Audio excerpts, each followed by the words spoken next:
Welcome everyone to the AOT Learning Network Third Thursday webinar, where it's neither the third nor Thursday. We changed the date so that we could accommodate our guests this afternoon. I'm really excited about this panel. We worked together this fall to present this at the National Symposium. We didn't have it taped. And out of, there were 3 other workshops going on at the same time ours was, I thought that I found it so powerful. I wanted to share it all with you. So that's why we have these folks here with us today. First, a couple of housekeeping things. If you want to, we will hold off questions until the end, and you can ask questions either using the Q&A function or the chat.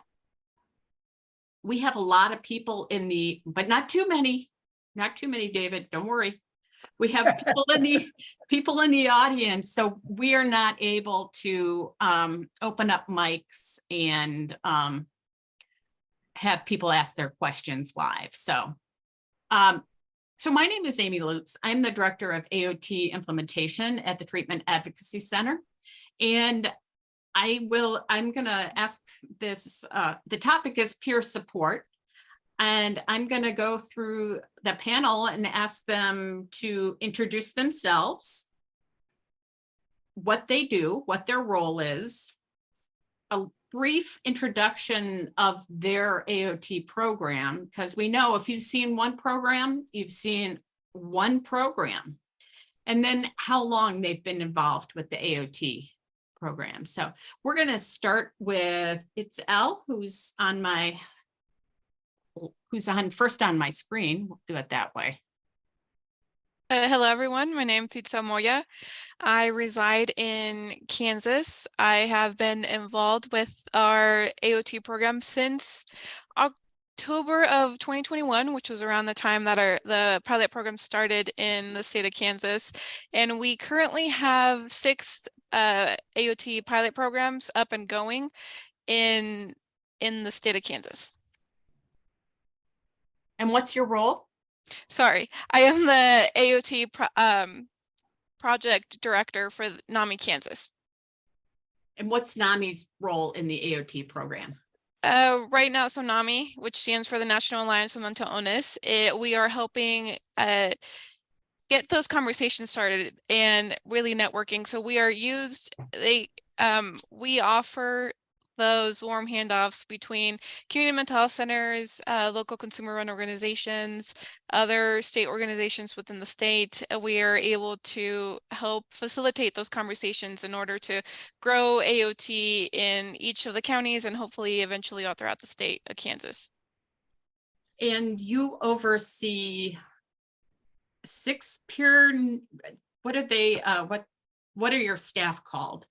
Yes, so we have in each of our affiliate sites, we have what we call a NAMI AOT specialist.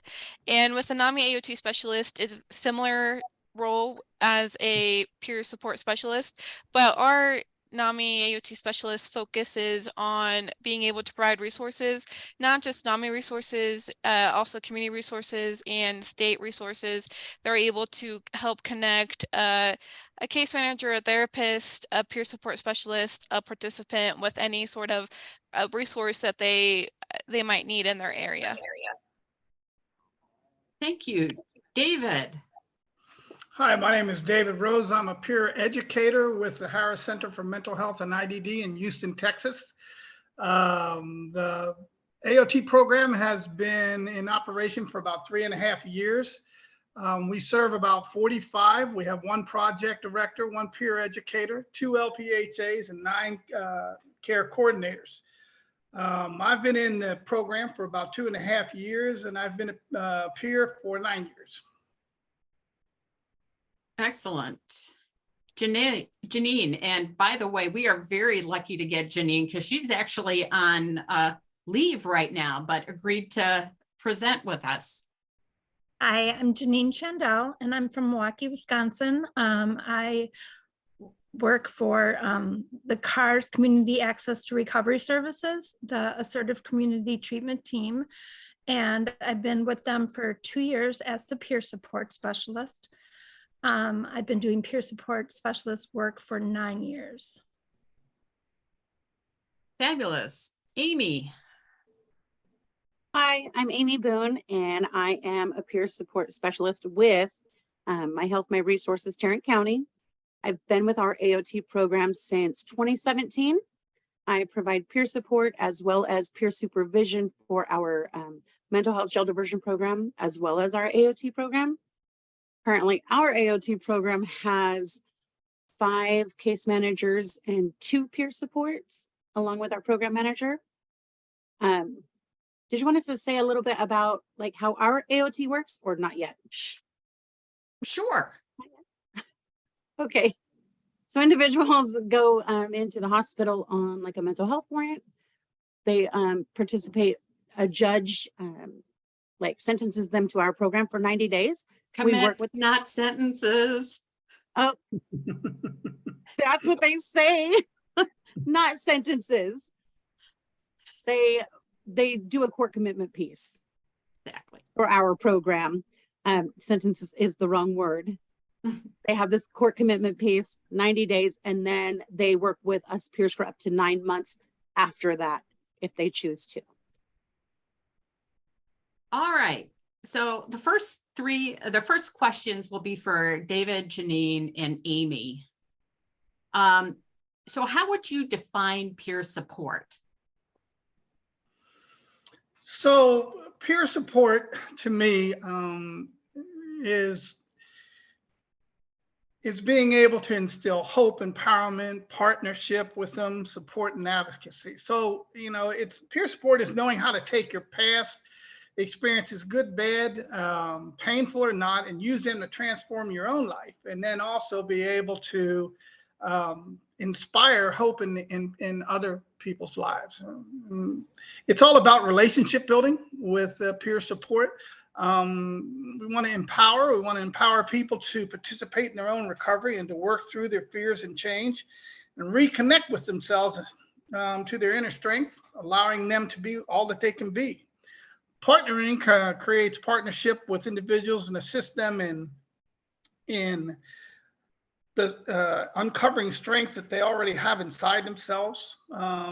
Advocacy is, I always tell the people, so I'm not clinical. Okay, my sole job is to advocate for you.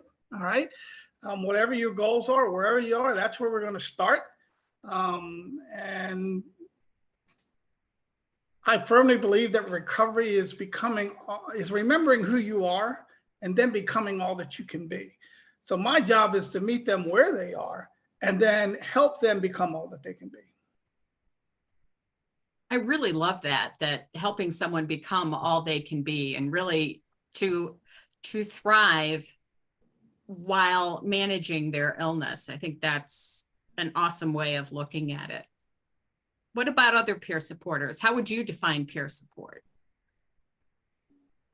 David put it like beautifully, summing up all of the things. Really, it is about us meeting individuals where they're at, helping them to navigate, their daily life or figure out what their goals are and how we can support them to get to their goals, to live their best life in the community or setting of their choice.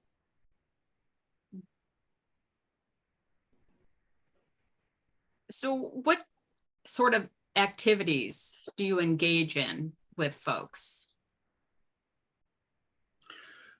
One thing I like to do, first of all, is to find out really, or to help create what their compelling vision is. Where do they see themselves? What do they actually want to do? A lot of times we, in the clinical part of this, we have treatment programs. We want to make sure they get better and this and that. What is their compelling vision? How do they see themselves? Where do they see themselves? Okay. And then advocate and help them get to that point. Some of the things that the question, I guess, was some of the things that the activities that we do. I do a lot of activities. I do groups. I facilitate peer groups. I do recovery meetings. I take people to AA. I take them to NA. I deliver supplies. I transport. And if there is somebody that is and it's a very high level of care that, you know, some of my services are just not getting there, then what I try to do is help the care coordinator to be able to help them. So wherever needed in Houston, wherever needed, okay, I'm going to be there. If they need me, I'm there. So I wear a lot of hats in this peer deal. I really do. Take people to lunch. Sometimes just go over and have, you know, just having individual meetings with them.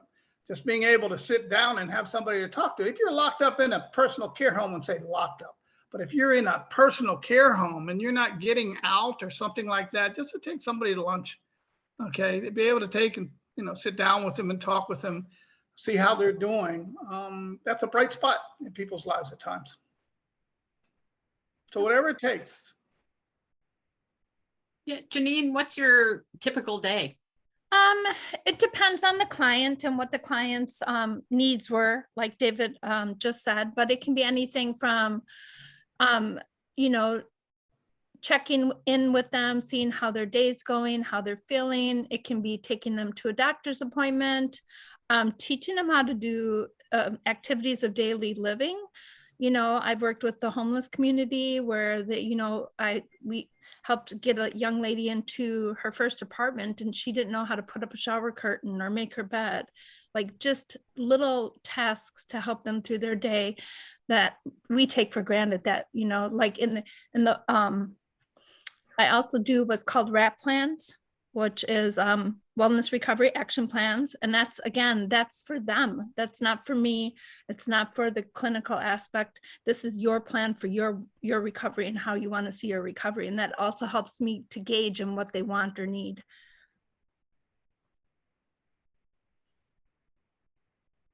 So if I recall correctly, you were all peer supporters prior to the AOT program, correct? Correct. Correct. And I can't remember if it's all of you or just some of you were peers primarily in an AOD setting, in a alcohol and drug recovery setting. Correct. How? No, I was in jail diversion also. Okay. So the people we serve on AOT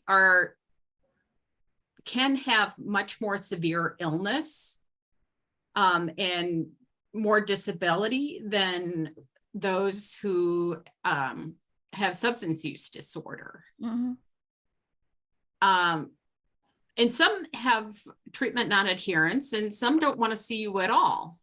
So what is your approach in engaging them? I think the biggest thing is, like David, you know, talked about earlier, is just meeting them where they're at. If they're not willing to engage with me, I'm still going to show up and just be there and be present until hopefully they do become, that willingness comes into play. Just showing up and being there is huge for people, and having that consistency. And then also, I think, let them know then they're to be, you know, the biggest thing I was taught as in my peer support classes were, it's always with, not for. So, you know, a lot of clients, people do things for them. I want to do it with you. How are we going to do this together? And they really appreciate that. Sometimes they don't in the beginning because they'd rather just someone do something for them. But at the end, they do value that they just learned something new, even if it's something they don't want to do again, and that's okay. I don't know if I answered your question, but No, you did. You okay. did. I think many times, you know, individuals that we support have gone so long either living in a world where people don't quite understand their diagnosis, don't quite know how to support them through their, you know, their daily challenges. And so I do have individuals that don't want to have yet another person show up and say that they're going to support them and not understand or not be able to sit with them where they are currently at. And I think just by us showing up time and again, and we don't, have to do anything. We're not doing anything clinical. We're not going to make you take an assessment. We're not here to do those things. I'm somebody with, my own mental wellness challenges, and I'm here to sit with you and help you navigate your daily life. And let's go grab something to eat. Let's take a walk around the block. Let's go feed the ducks. Let's, I just sat and played checkers with somebody this morning, while we talked about just nothing and everything. And I think just by showing up consistently, they begin to open up and they're like, okay, you're not like the provider. You're not here to, push medication. You're not here to do the things that everybody else has done so far. Like, you get it. Or if I'm responding to something, if I'm hearing or seeing something that you're not hearing or seeing, like, it's okay. So I think just by us showing up and being there, they, eventually want that support from us. I think you've just identified one of the key important things that is what makes peer support so useful. And that is that you can go and be with someone, spend time with someone, and not necessarily have to engage in goal-directed activity. When I was a case manager, it had to be, I was doing a treatment plan or doing an intervention. And yeah, especially for the people we serve who are more disabled, to be able to actually develop a relationship where there's not a request being made. Do you know what I'm saying? Does that make sense? Yeah. And there's some empathy in there. Okay. We have people that will, would come from an HCPC environment and go into a personal care home. Okay. When I go into a personal care home and I meet them for the first time, I explain the role, what my role is there. And I will tell them, I say, look, in this program, you have care coordinators, you have doctors, you have psychiatrists, you have LPHAs, you have everybody on a clinical side. Okay. And I will say, I am not that. Okay. I'm a person with lived experience, which means right now you're living in a personal care home. I lived in a personal care home for 2.5 years. I know exactly, how personal care homes work and how you might be able to feel. I don't know if you've ever had a substance abuse. I've had substance abuse. So I'm not bringing any clinical to this at all. It's just somebody with lived experience. I might be able to better understand some of the things you might be going through just because I have gone through them myself, as opposed to somebody that might be sitting there next to you that's in a clinical deal and can tell you about it, but hasn't experienced it. Right. Okay. And usually if I get a head that'll start to bob or something like that, or I'll hit a note on a personal care home or substance abuse, then that relationship can start to build. Okay. And it's a different relationship than clinical. Okay. Yeah. It's much different than clinical. And what we want to do is nurture that to be non-clinical, so that every time we come there, okay, those defenses are down. Okay. Now that takes some time, right, depending on the individual. But once the relationship is built, okay, once you have a pretty good relationship and they understand that your job is to advocate for them, okay, and that you've been through a lot of things like that, okay, then you can make some progress. Right. That identification, I think, is huge. And I think that just to let them know that they're not alone. And I always tell my clients, or the consumers I work with, is that me and you are the same. We are totally the same. The only difference is I may be just further along in my recovery. That's the only difference between me and you. But we are equals. So one other aspect about AOT, so not only are the folks we serve typically more disabled, they are court ordered to participate. So it's of course they always have the choice to not open the door, or sure, there's a choice, but technically this is mandatory treatment. And I know that many, if not most, come to it somewhat agreeable. But how do you ever talk about the court order with the people you serve? Or it's just not brought up? Yeah, we talk about it. I talk about it with the clients, and also how to, like David was talking about, advocacy, because when, you know, they have a commitment extension hearing coming up, you know, I may sit down with that client and they may have questions, or I may ask them to, you know, write your questions down. What questions do you have? What points do you want to make during your hearing? You know, write these down. These are all excellent questions, excellent ideas. What ideas do you have? This is your life we're talking about. So absolutely, we talk about it. You know, it's not like neither of us know that they're under a commitment, because we both are very clear that they are. Yeah. I don't bring it up as that we're under a commitment. I mean, I get what you're saying, because they do understand that they're under a commitment. You know, I try to stay away from the authoritative portion of it. Okay, what I do say is, you know, I heard you in court the other day. Okay, I was on the court call with you the other day. I thought you did really well. Okay, or I might say, you have court this week, and they go, yeah, and I go, is there any questions you might want to ask the judge? Okay, you want to go over them and ask any questions? Or I might say, you know what, ask the judge that, you know, and not to make it a threatening type deal. It's, you know, the court is a black robe effect to begin with. Okay, and part of it is a black robe effect. So, you know, I try to not make it as authoritative as it already is, any more than it already is. Okay. And it's just, I guess, to make it non-threatening.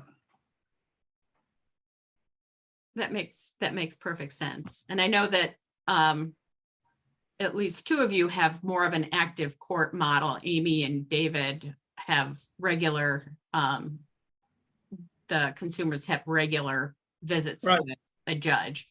That's not the same in Milwaukee at this point. They only go when they're up for renewal.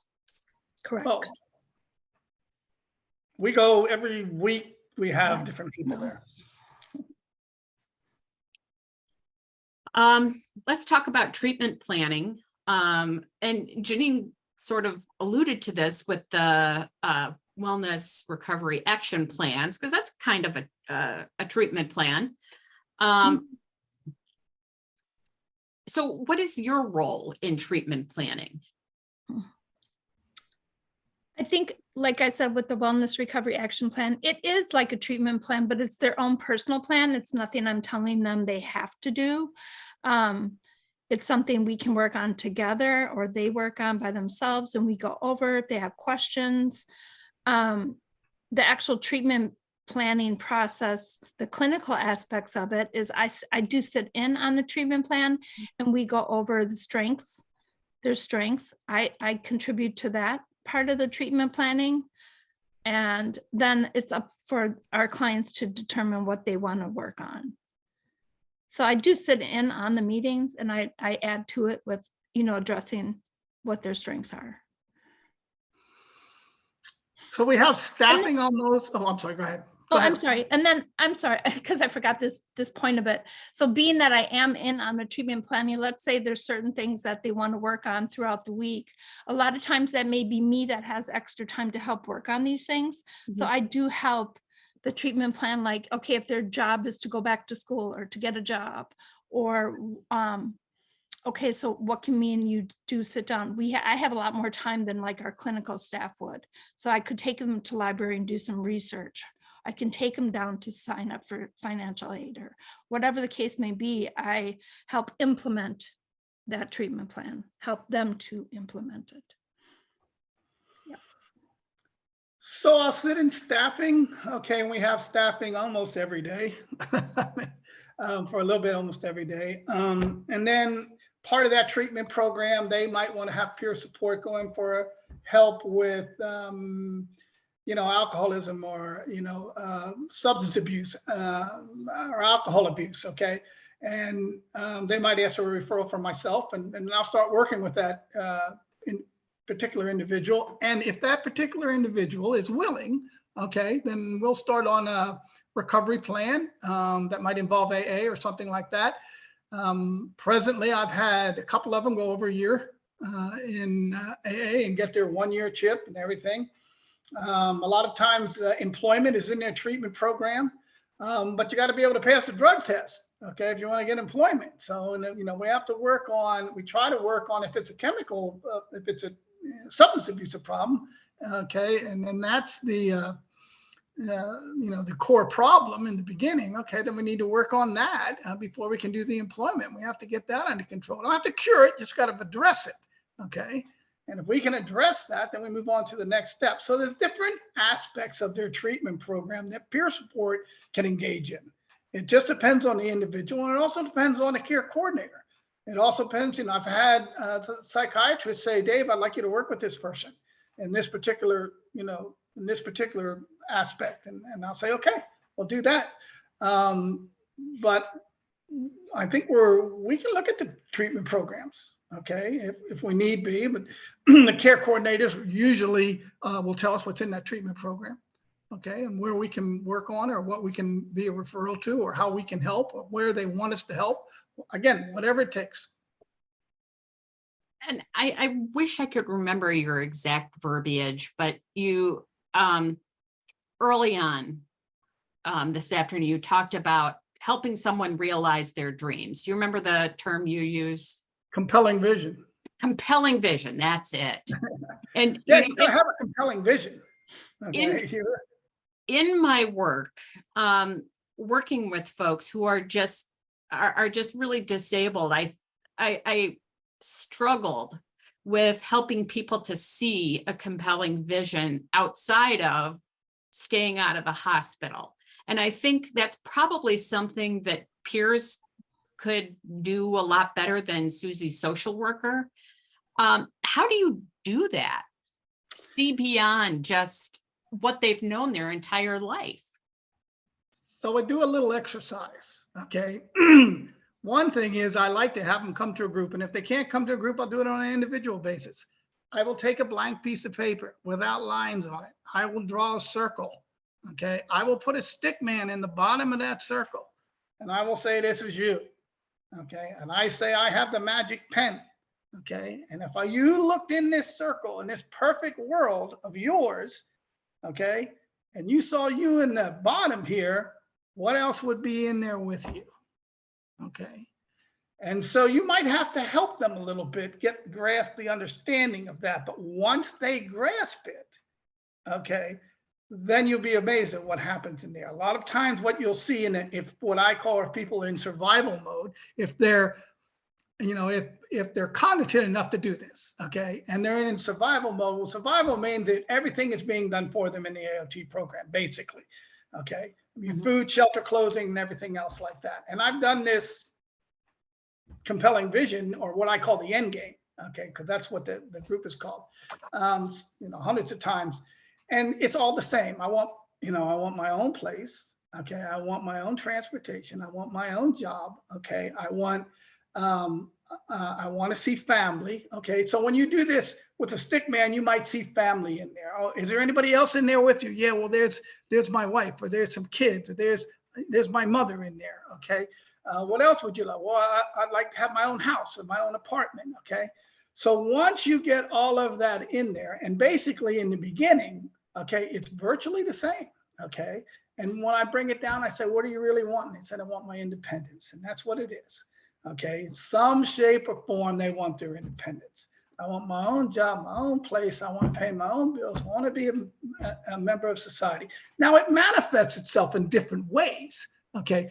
But that's what it comes down to. So then you go and take one section of that, you start working on it. And once they get, I mean, you know, you have to define it, and then you have to teach them how to focus on it, okay? Focus on it on an everyday basis. It means you do one thing every day. It could be a small thing, asking your care coordinator to take you someplace, or asking them to help you, or asking your peer to help you with a certain thing that has direct relationship to what you put in that circle, okay? And then never, ever settle. Teach them that. Never, ever settle. Don't let anybody tell you can't do it, because you can, okay? And that's why I tell them, look, I started with a blanket on the street. I am no different than anybody else. If I can do it, anybody can do it. It's just a question of how bad you want it. You can't do it alone. You need some help. So that's where we start with that. And then all of a sudden they might land a big thing, and then their circle becomes very real. Okay, so and it takes time, but you got to be able to do the relationship with them, and you got to be able to advocate for them. You got to stand side by side, not behind, not the front, but side by side with them and walk through it. Does that answer it? Yeah. Does anybody else have any suggestions or thoughts on this? I'll take that as a no. All right.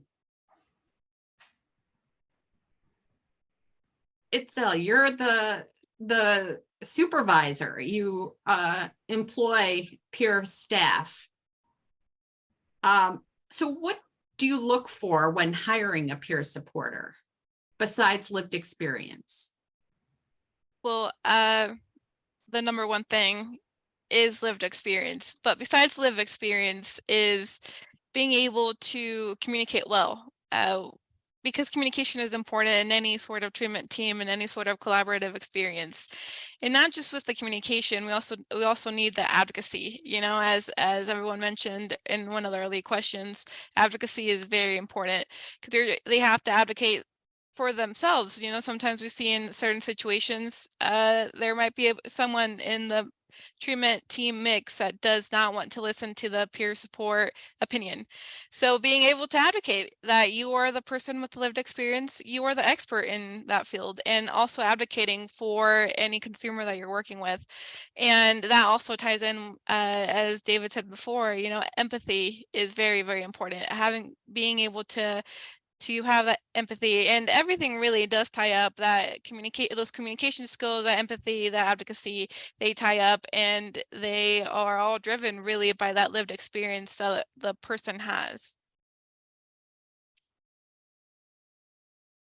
Do you screen for, or do you ask about the involuntary nature of AOT?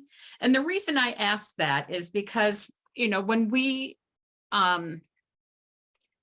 the recovery community or people with lived experience can sometimes be our greatest foes when trying to start an AOT program. And I think that's because they just don't understand the population that needs AOT. But is there some way that you're able to get at whether that's going to be an issue or not? So during that initial interview process, when I'm speaking with a potential AOT specialist for a county, I tie that in. You know, not trying to get too deeply into their triggers or their personal recovery experience, but I do, you know, that's something that I do like to touch base on. Like, this is what AOT, you know, that model, this is what it consists of, this is what you might be seeing, and this is what you will have to be working with. And that starts a conversation of comfort levels, of experience, of anything that they personally, sometimes they disclose any triggers. And in that situation, that's really how I get into the conversation of, like, this can be potentially triggering. What can we do to help you through that? You know, which later on leads to, once a person is hired, having that more of that one-on-one conversation of, this is what you might be seeing, this is what you might be experiencing. What can I do to help you to make sure that this will not be triggering in any way to your personal experience? And what are your comfort levels when going to that monthly docket every month, or communicating with any consumers or with anyone within that treatment team? Or we also communicate with families and community members. You know, what are your comfort levels, and how can I help you attain any of your goals with that revolve around this position? What challenges do you face as a non-peer supervisor? I think not having that lived experience, you know. And the number one thing I always like to let everyone know with any of the AOT teams that we're working with is that I am not the expert in this situation. My AOT specialists are the experts in this situation. You know, I'm here to offer the guidance and provide the resources that they might need, start those conversations, lead the conversation if necessary, but I am not the expert. And that's something that that balance between how we've been dealing with everything for last year, it's worked out. You know, if they have any questions, if they need anything, I am there to advocate for them, and I'm there to provide any support or resources that they might need to be able to completely fulfill their duties within their position or their personal goals within that position. And Amy, you recently took on a leadership role among the peers on your team.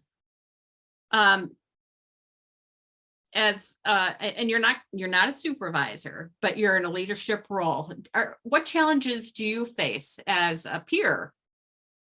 And especially since you were promoted within the team, correct?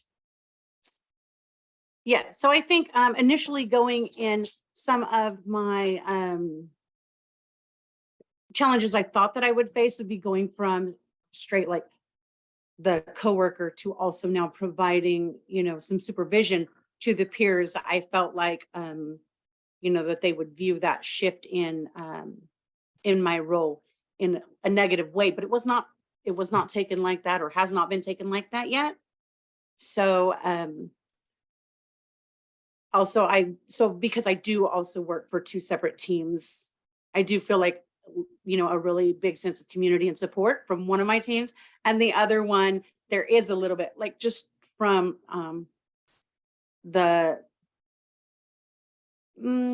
from my supervisors and such, there is that shift from not just being a peer. I need to get rid of the word just out of my vocabulary, from being a peer to also now being in a peer supervisor role. Just that support piece there has not fully like been given yet, I guess. I'm sorry, I didn't quite understand. Is it because the supervisor isn't honoring that, or the Yes. peers that you supervise aren't honoring that? So yes, in the beginning, I felt like the peers would not honor that. However, they've been just in their wonderful peer support fashion, have been very honoring, and all of the things of my new role. It's more the supervisors getting used to maybe my role and coming to understand, you know, what it is that my new role is. So, Can I say something? sure. So in order to have an effective AOT team, in my opinion, okay, you have to have everybody on board with that. You have to have everybody on board with a peer. That means educating them on exactly what you do. But also it's results oriented, being able to show them what you can do also. I am extremely lucky in Houston, okay? I have been in programs where their peer wasn't there yet, okay? I've really had to kind of tooth and nail to get my niche in there, okay? To really, you know, start and have people appreciate peers. But in the AOT team in Houston, okay, and as I came, let me back up one more thing. When I came to AOT in Houston, as if I go to any other place, first thing I do is I go to my upper management and I walk in, I introduce myself and I say, what do you think about peers? Okay. That's the very first thing I ask them. Okay. Because I want to know what they, you know, what education level they have about peers. Okay. Fortunately, and I'm very fortunate on the team that I am with right now, our project director stands behind me fully 100%. Care coordinators stand behind me fully 100%. LPHAs stand behind me. Everybody on that team feels that I'm a value. Okay. So let me clarify, because my AOT team is phenomenal. The best, hands down. It's not coming from them. It's from the diversion program that is the pushback. I knew my that. AOT team, we're like, we spend, you know, the majority of our time together. It's like a family. It's your home away from home.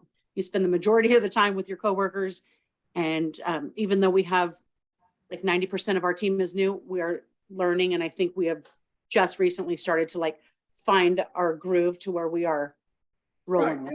And in the Harris Center in the beginning, it was like that, you know, in different programs. And not everybody was on board with peers. Okay, at one point, you know, they looked at peers as a door greeter. Okay, and I said I am much more than a door greeter, although I can do that if I have to. Okay, but if I have to sit in the lobby and greet people as they come in, I have no problem with that. Okay, but I am much more than that. And it took a while before the Harris Center actually started to look at peers with a lot more value now than in the very beginning. So I know where you're coming from when you're looking at diversion and on that portion of it. Well, I just, the reason I said I knew it was the AOT program versus the diversion program is just that my experience is that the AOT programs have a cohesion a lot of times from what I've seen in my work, seeing lots of teams. So let's talk about boundaries. So for peers, boundaries is a different issue because you've been there. As you said, David, you've been on the street. So you know what it's like and what you need. So can you share a time, perhaps maybe it was early in your career as a peer, that you had a struggle with boundaries and how you managed that? Okay, boundaries, how so? Define it a little bit more. I mean, boundaries with my treatment team? What's that? No, with the people we serve. Oh, yeah, there's boundaries that you can't. There's some things that I'm not going to talk about. Okay, there's some actions that I will have to say, no, that's not permissible. Okay, I've gotten a car before in a pickup truck that had a bench seat on it and have a female come all the way over to the driver's side with me. And immediately I have to step out of the car and go, look, okay, that's a boundary you can't pass. Okay, you're over here, I'm over here in transport. Okay, there's inappropriate behavior. Okay, there are boundaries that have to be you know, laid down. Personal information boundaries. You have to let them know you're not gonna know where I live. You know, and I can't. You know, you can't have my personal number. No, it's not a question of if I'm married, if I have kids, or anything else like that. That is boundaries that you're not going to cross at this point. We're going to keep it professional, okay, but we're going to keep it non-professional, if that makes sense. We're not going to be clinical about this. If we're going to have a relationship, okay, but we're going to have a professional relationship that's non-professional. There are times where, you know, I have to, a male was in transport with a female care coordinator, and he made lewd remarks. Okay, I might have to go step in and talk to that person about that boundary. You know, as a male to a male, I will say, look, you can't do that. Not with a care coordinator, not with a female care coordinator. That's inappropriate behavior, and it's not going to be tolerated. Okay, you cannot do that. So there are boundaries. I mean, I see boundaries all the time. Okay, that's, you know, and it just depends on the level of care of the person. It just depends if they're on their meds, if they're off their meds. There's a whole bunch of things that can happen on why that happens. Doesn't mean a person's bad or mean or anything else like that. It just depends on that particular circumstance. But ground rules have to be laid, okay, and they have to be adhered to. What about Itzel and Amy as supervisors? How do you manage boundary issues of your staff? So I just say, like, always lead with the boundary situation, always up front. If you state your firm, fair, and consistent boundaries, just immediately, then I mean, you know, some people will give pushback, some people will question. However, providing supervision, and for the most part, we do a lot of things around boundary issues or having these firm boundaries so that the likelihood of people crossing in them later on is less. You know, you can't go in like wishy-washy or, oh, I don't know, like firm, fair, and consistent. Always has been my belief since day one of being a peer. Somebody related that to me, but they also led with like the stories of people who did not have firm, fair, and consistent boundaries and the things that happened, you know, to them. And they were pretty bad stories. And I don't want that to happen to me. I also don't want to put anybody in jeopardy that I'm supporting, as well as I wouldn't want any of the peers that I work with to have any kinds of, you know, any of those issues either. I agree completely with that. I think one of the initial really staff meetings whenever hiring someone on is having that one-on-one conversation of know what your boundaries are and stick to them 100%. You know, I think, you know, as Amy said, sometimes there's that wishy-washy period of like, maybe. And I always advise to no, if there is ever a situation that makes you question like, maybe I could do it, do not do it. You know, step back, take some time for yourself to really think through, give me a call, or completely extract yourself from the situation. You know, let the person know that, sorry, I cannot do this. Give me a couple minutes. And so you could really regain back and remind yourself of your boundaries, because they are so important, you know, especially in the mental health field. You know, the last thing you want to do is experience something that could be potentially triggering for yourself or your consumer or anyone really in the treatment team. So yeah, I agree with that. Just always sticking to them, knowing what they are, and completely respecting your own boundaries as well as anyone else that you're working with. Can I add something? Absolutely. Yeah, I just want to say that one thing that always stands in the front of my mind, because my boundaries for the situations and people are different depending on the situation and the different people that they are, the different stages of recovery they're in. But my boundaries always have to say, is this going to benefit the person I'm serving? If me sharing this going to benefit the person I'm serving? If it's not, then I have no reason to be sharing it. So that's just one thing I wanted to add, because I'm not sure if I heard that or not, but I'm pretty sure we all adhere to that. But someone told me that early on in my career, and it really stood by me, like, why am I sharing this? You know, thinking before you're speaking, like, why should I share this part of me? Yeah. So considering that we're 50 minutes in, I want to get to questions, and there are a lot of them. The first one is, if any of you know of a good staff ratio of staff, peer support staff to people being served.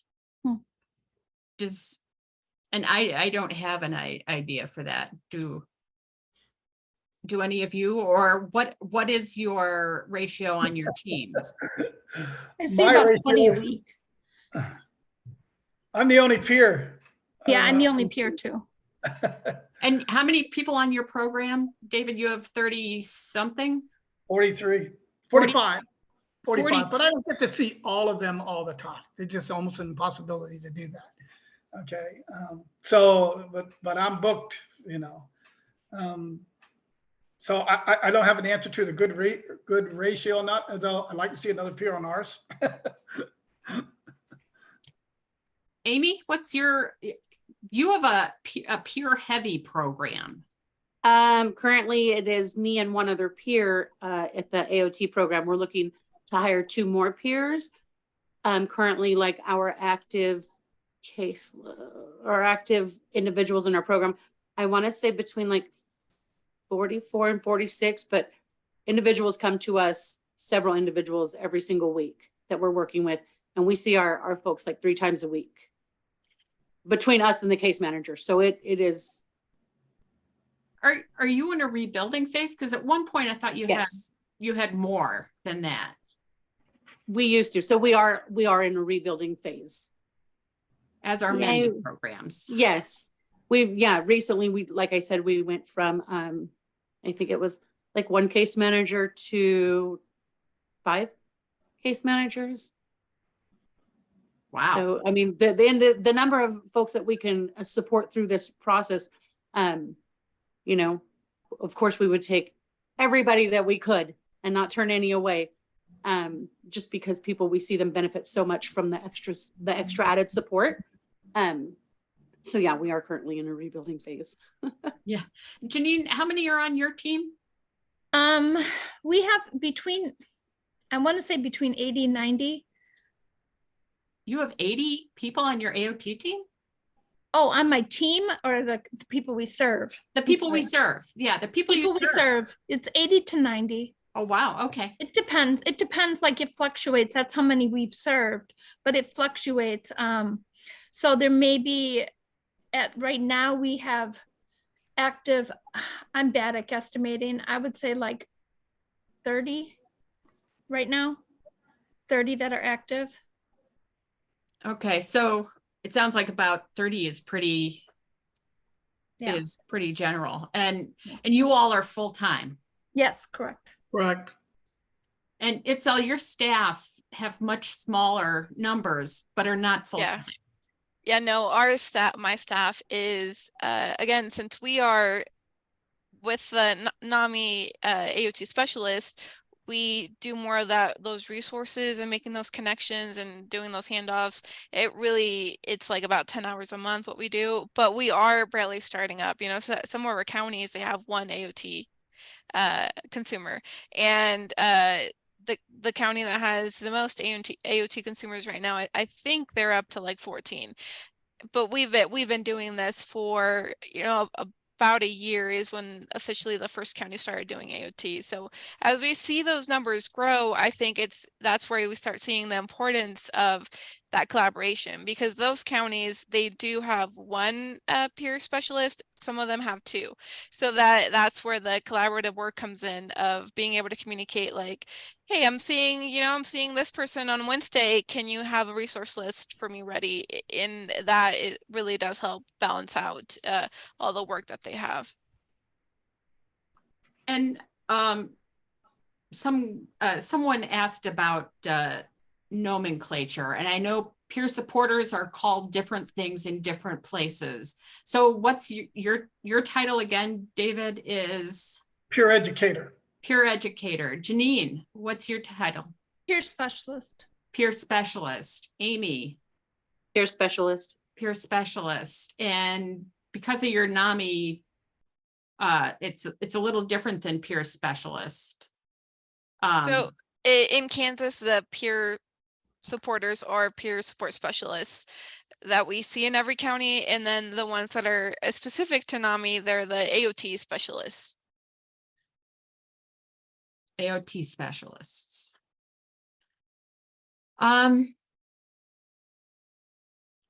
Engagement strategies. Do you have a list of engagement strategies?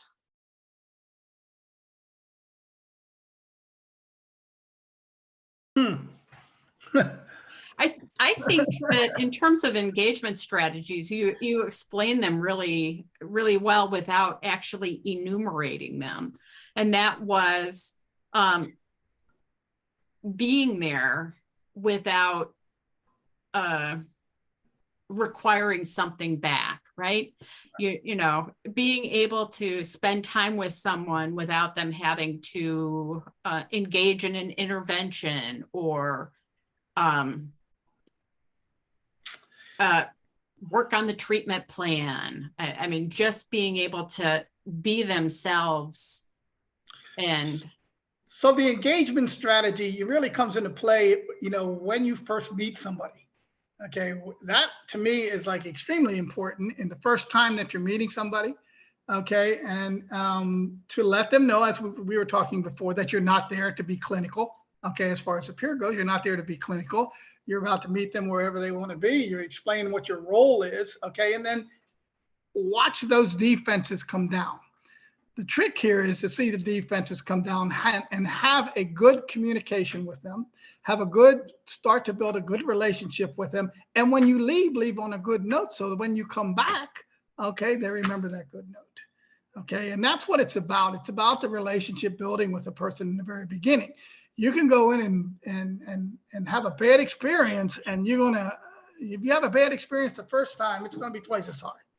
But if you can go in and, you know, I wish I'd say, okay, well, this is strategy 1A to use, but it's not like that. It's you have to get there and it's on the fly, and okay, all of a sudden you got to figure out how to deal with it. Okay. And what is the best way at this particular moment, okay, to be with that person. And sometimes it's not saying anything at all. Okay. It's letting them vent.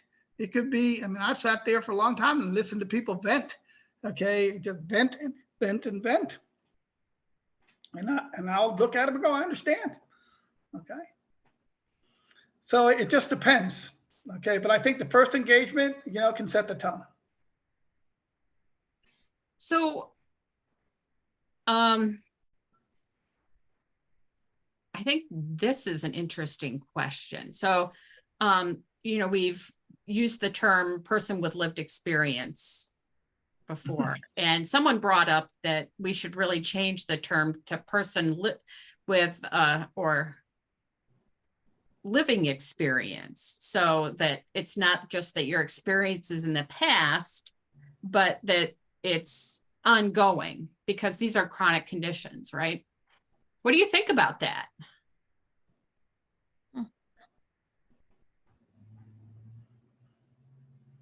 Never thought about it that way. Because we usually tell our stories, you know, some parts, snippets of our stories. Okay. That's what they really become. You know, when you're talking to somebody, for instance, if somebody has had a cocaine problem, substance abuse problem. Okay. And, you know, I'll tell them, you know, I had a cocaine abuse problem at one point. Okay. And so as I talk to them about that, it adds validity to the situation. Okay. The head starts bobbing. Oh yeah. You know, and there's all of a sudden the person realizes, oh wait, this person has been there also. Okay. Now that is in the past. Okay. Well, you know, and I will direct that into what happened, you know, what it was like then, what happened, what it's like now. Okay. So, you know, hopefully, you know, my goal, you know, is to steer that person into a different direction if it's possible. Okay. Depending if the person wants it. Yeah. And I think I know what you're saying, Amy. Like, it makes perfect sense to me, that living experience. I like that actually, because it is definitely with my past experience, but also like, how do I deal with life now? Because my addictions and my mental illness didn't just go away. How do I deal with life now? And a lot of times they really appreciate, like, really, you get upset now still? And I'm like, yeah, I get upset. I'm human. Like, what do you mean? Like, I'm not always this bubbly, you know? I have a little emoji thing in my car and it's either happy or angry. Which one are you today? You know? And I let them pick, and they're like, they ask me, do you ever put the angry one up for yourself? I'm like, absolutely. Sure do. So it sets the tone for both of us. But I love that. I do like that. That's a nice way of looking at things, a living experience. Because I'm still living. I'm not lived in the past. That's true. Yeah. So we have 3 states represented here. Are peer support specialists certified in your state? What kind of education and training did you need to go through to get certification? Mine was like, I think it was, I don't know how many hours of classroom, and then a state exam. And now I think it's 24 hours of CEUs every 2 years. So I started go ahead. It's a 46-hour training, again, with our living experience. I really like that, the living experience. I'm going to start using that. Yes. So the 46 hours training of our living experience. And then, yes, every 2 years, it is 20 CEUs, 3 of them being in ethics. So with the Harris Center, along with 16 online yearly trainings that you have to have just as to be in the Harris Center, then it was a Via Hope certified. It was a week training in Via Hope. Before that, it was a week training as a recovery coach when I first started. It is, again, 20 hours, like they're saying, CEUs every 2 years. But, you know, the more education you get into it, the better it is. Okay. I mean, there's all kind of trainings that are, online. There's all kind of things, but you do have to be certified in the state. And it has in Texas, you got to be certified with the state of Texas on it. Itzel. Kansas. I'm not exactly sure of the exact requirements, but I do know in the state of Kansas, you do have to be certified to be a peer support specialist. I'm just not exactly sure the qualifications to meet that certification.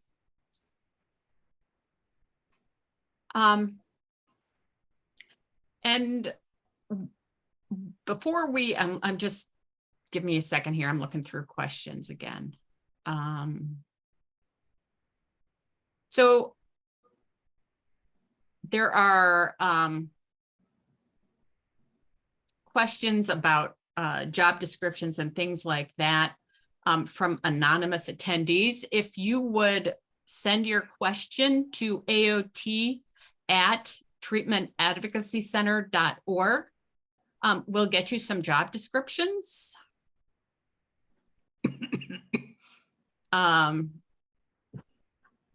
And let's see.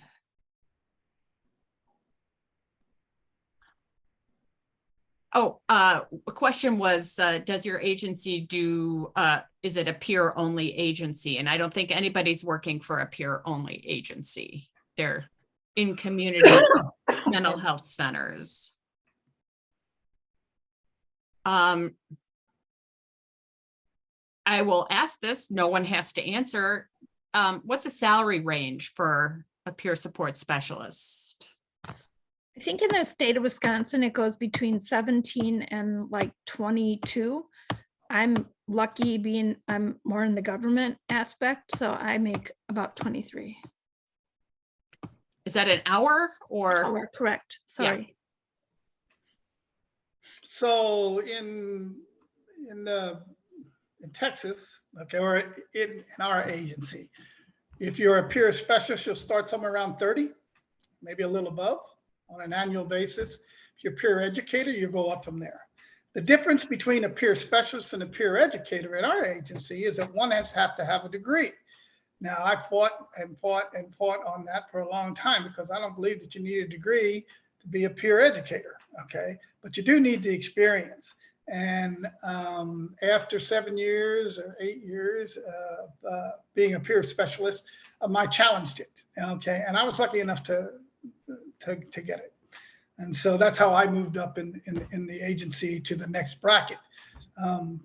Because in our agency, if you don't have a degree, it's very difficult to move up. I always tell them I got a PhD on the streets. I just don't have a, I might not have a diploma, but I got a PhD on the street. Betsy has a great question. Are you ever consulted about when you believe a person is ready to graduate or from AOT? And if so, what do you look for? It's not just what I look for, although I go along with it. It's the whole team that will look at that, okay? And typically, if the person, has not been back into the hospital over a year, okay, that has moved on with their life, that can, when they go from AOT, what happens is they go to the ACT program, okay? So that's like a step down into ACT, okay, where they take more responsibility for themselves than the AOT program does. For instance, we might do everything for them in the beginning, and now they do more for themselves now than we do for them, and they might step down into ACT. And at that point, they will graduate. And then if they step down into after ACT, okay, then they could be referred to a clinic where they don't need ACT anymore. They just need a clinic to go get their meds, and their life is going on, and hopefully they're working, and hopefully, everything is going in the positive direction. They haven't been back in the hospital. All the needs are being met. And that's what we look for. Anybody else want to share what? I think Betsy was wondering if there's anything from the peer perspective, because I imagine that you see things that other clinicians don't see.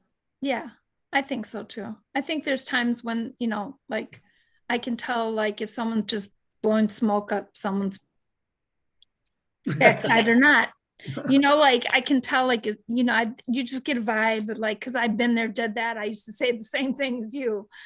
Don't tell that to me, because like, or if, you know, they truly are like trying to make a change in their life, they truly want to better themselves, or, you know, if they're really buying into this, like an acceptance of their disease, maybe, you know, yeah, you just get a vibe and a feeling sometimes, I think. Because I a lot of times in our daily team meetings, I'll say, yeah, this certain person said this to me and I can tell this. And everyone else believed that person. And I'm like, yeah, no. And then it came true that like, yeah, that person was not doing what they said. There's a lot of manipulation that happens. Yeah, absolutely. Our folks are only, again, with us for the 90 days before transitioning to either ACT, a FACT program we have, or transitioning to a traditional clinic. Very few times have we extended somebody's commitment piece. Now we'll extend them. Okay, we will extend them if they're not ready to go to an ACT type of deal. Not to saying that you guys aren't ready to go to ACT, but I think we have a tendency to extend, okay, and get a longer profile of it, of the person. Can usually be up to a year. Okay, we do, and definitely 6 months, but usually up to a year. And then you really get a full flavor for the person on it. Okay, to see you know how stable they are, you know what goals have been met. I mean, we have people in this program that don't go anywhere. Okay, you try to motivate them. You try to they'll sit there and they'll tell you that, oh, I want my life to be better, yet they won't take any initiative to do it. Okay, and then you have to figure out, is that a chemical imbalance? Is that something that's medication? Is it behavioral? Okay, so you have to, I always say you walk a really fine line when you're a peer, also trying not to be clinical. There's a fine tightrope that you have to walk in AOT anyway. Well, I just want to say thank you to all of you. You did a fine job and hit it out of the park again. Really glad that we have this captured on video so that when people ask, they can watch at their leisure. I really appreciate, again, your sharing your wisdom, your experience, and yourselves with our audience. And sorry we couldn't get to all the questions, but that's all the time we have. Thank you so much. Take care, everyone. See you next month. Thank you. Bye-bye.